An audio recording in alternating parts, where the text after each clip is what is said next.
हरिओम. लाओत्सेचा ताओबोध. योगदास श्री जयगणेश जोशी यांचे प्रवचन. सहिष्णू ताओ भाग 2. लाओत्से सांगतो की ज्याला शाश्वताच्या नियमाचे ज्ञान असते तो सहिष्णू असतो. एकदा सनातन शाश्वताचा ताओ नियम जाणला की उमजते की या विश्वात काहीही म्हणजे जराही काहीही टिकणारे नाही. प्रत्येक वस्तू, प्रत्येक गोष्ट सतत अव्याहत वाहत आहे, प्रवाहित होत आहे. त्यामुळे प्रतिक्षणी त्यात बदल होत आहे. नदी सतत वाहत आहे. आपण एकाच नदीत 2 वेळा उतरू शकत नाही. आपण नदीत डावा पाय ठेवला आणि त्यानंतर जेव्हा आपण उजवा पाय त्याच नदीत उतरवायला सुरुवात करतो तेव्हा ती नदी बदललेली असते. त्यातील पाणी वाहून गेलेले असते. नदी नवीन झालेली असते. आपण या शाश्वताच्या सनातन नियमाच्या बरोबर विरुद्ध वर्तन करून जीवन जगायची धडपड करत असतो. आपण असे करतो म्हणूनच जीवनात जगायची धडपड करावी लागते. तसे न केल्यास जीवन फार साधे, सरळ, सोपे, सुसह्य आहे आणि सुखदुःख विरहित आहे, कैवल्यानंदी आहे. मुलाची आई मुलाचे लग्न मोठ्या हौसेने करून देते. सून घरात येते तरीही ती आई घरात आपली सत्ता तशीच सुरू ठेवायचा प्रयत्न करते. लग्न झाल्यावर मुलाचा संसार सुरू होतो आणि त्याच क्षणी आपला संसार संपतो हे ती सहन करू शकत नाही. त्यामुळे घरात वादविवाद होतात. बदल सहन करायला हवा, स्वीकारायला हवा, पचनी पाडायला हवा. सनातन शाश्वताचा ताओ नियम जाणला की आपण सहजच सहनशील व्हायला पाहिजे. तसे मुद्दाम करायची आवश्यकता निर्माण होऊ नये. जे घडत आहे त्याचा सहजच आनंद व्हायला पाहिजे. काहीही घडले नाही तरीही आपण आनंदी असायला पाहिजे. आनंदी असायला काही घडण्याची, काही कारण असण्याची गरजच नसते. आनंद हा आपला स्वभाव आहे ही जाण यायला पाहिजे. आनंद हा वैश्विक नियम आहे. साधू, संत, बैरागी, वितरागी, योगी, संन्यासी सदा सर्वदा आनंदी असतात. भौतिक व्यवहाराच्या दृष्टिकोनातून त्यांच्याकडे काहीही नसते. ते कफल्लक असतात, परंतु त्यांनी विश्व जिंकलेले असते. त्यामुळे त्यांना दुःख व्हावे किंवा सौख्य व्हावे असे येथे काहीही नसते. यामुळे स्वाभाविकच ते परम आनंदात असतात. त्यांना काही मिळवायचे नसते आणि गमावण्यासारखे त्यांच्याकडे काहीही नसते.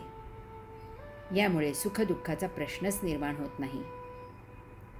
ते नदीकिनारी पथारी टाकून प्रशांत अवस्थेत स्थित असतात. नदीचे पाणी कधी खराब असते तर कधी स्वच्छ असते, तर कधी जोरात उसळी मारत वाहत असते, तर कधी संथ असते, तर नदीत कधी मुळीच पाणी नसते. किनाऱ्यावर साक्षी असणाऱ्याला यामुळे काही फरक होत नाही. नदीत न उतरल्यामुळे ते प्रभावित होत नाहीत. तो हे सर्व साक्षी राहून त्याची लीला अनुभवत असतो. निष्पक्ष ताओ. लाओत्से सांगतो की शाश्वताच्या नियमाचे ज्ञान झाल्यामुळे, सहिष्णू झाल्यामुळे तो निष्पक्ष असतो. जग द्वंद्वावर चालते. या द्वंद्वांपैकी एक बाजू आपल्याला पटत असते. त्या बाजूला आपण अनुकूल असतो. ती बाजू आपल्याला चांगली वाटते. ती बाजू रुचते आणि आपण त्या पक्षाचे असतो. अर्थातच त्याची दुसरी बाजू, विपरीत बाजू आपल्याला पटत नाही, रुचत नाही. आपण त्या पक्षाचे विरुद्ध असतो. त्याबाबत आपण पक्षपाती असतो. आपल्याला कृष्ण पटतो, कंस पटत नाही. आपल्याला राम पटतो, रावण पटत नाही. आपल्याला दुर्जन पटत नाही, सज्जन पटतो. कारण आपले स्वतःचे असे एक मत असते की अमुक म्हणजे चांगले आणि तमुक म्हणजे वाईट. त्यामुळे आपण आपल्या मताप्रमाणे जे चांगले त्याच्या पक्षाचे असतो. अर्थातच त्याच्या विरुद्ध आपण पक्षपाती असतो. या उलट एखाद्याचे आपल्यापेक्षा निराळे, आपल्या विरुद्ध मत असू शकते. तो कंसाला, रावणाला, दुर्जनाला वाईट म्हणणार नाही.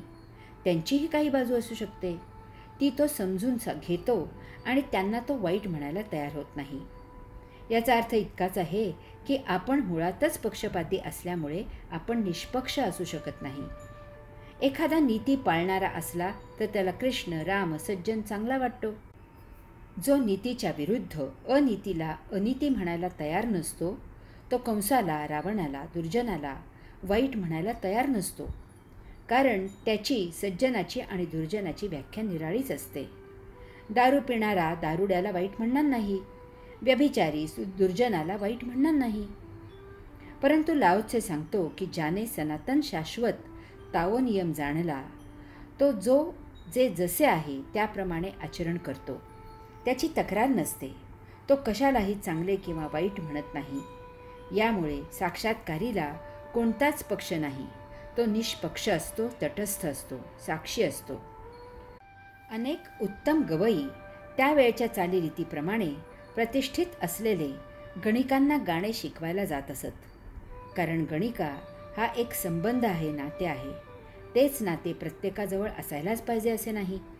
ती गणिका कोणाची तरी मुलगी, बहीण, आई असते.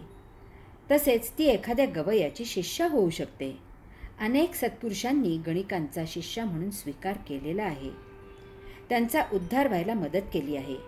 यात त्यांना काहीही वावगे वाटले नाही. आणि ज्यांना त्या काळी ते तसे वाटले त्यांच्याकडे त्यांनी दुर्लक्ष केले.